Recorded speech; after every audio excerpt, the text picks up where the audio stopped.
and that wants to bring about ideas for justice. I'm just honored to be here.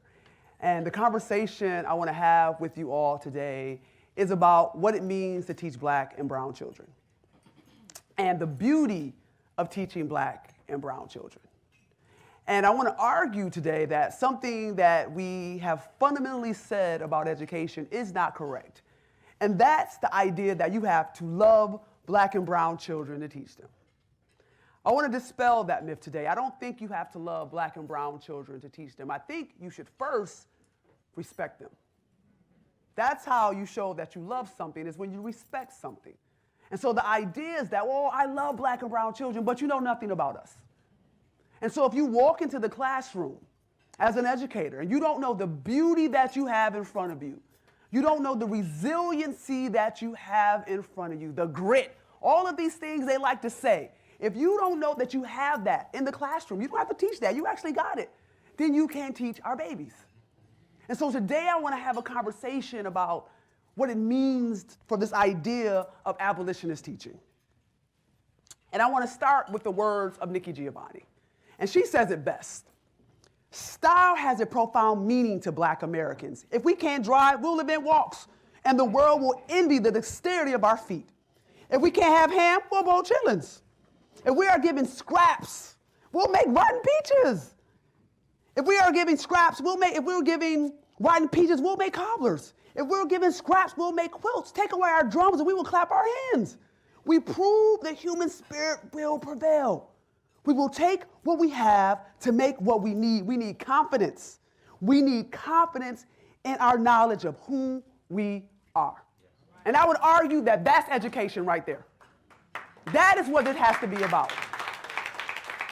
Our babies need confidence in who they are. And if schools cannot do this, then schools are not doing what they're supposed to do and need to do for Black and brown children. Because the idea, and please understand that as a person of color, it's not just about grades and test scores. When you are a person of color in this country, grades and test scores only take you so far. You actually have to know who you are. And so the idea is what she is saying is that we need confidence in the knowledge of who we are. And that's what we need teachers to be doing. But you can't do this if you know nothing about us. So the idea is that how do we have programs that are stronger? And so I argue in my book that we have something called a teacher education gap, which means that you can become a teacher, leave with a 4-year degree, and not even take one class about Black and brown folks. And then you're going to walk into the classroom, and then when you do take that one class, maybe that one class on diversity, you learn nothing but the ills of Black and brown children. They got a gap for everything. You got an achievement gap. You got a word gap. So you leave never, ever understanding that the genius is right in front of you. And so we have to change that narrative. So the conversation has to be, what do you see when you see us? What do you see when you actually see us? Now, the photo that I'm showing you is a photo by a great artist out of Detroit. His name is Jonathan Edwards. And he drew this thing called white vision glasses. And the idea is that if you can't see the greatness in front of you, then you really can't teach us. And this is a picture inspired by the murder of Stephon Clark. He was a young man on the phone behind his grandmother's house, and they believed that that cell phone somehow was a gun. So the conversation has to be that when our Black boys and our brown girls, and we walk into the classroom with all our joy and all our swag, and if you can't see the greatness, you only see that, then you can't teach us. You don't love us. You don't know anything about us.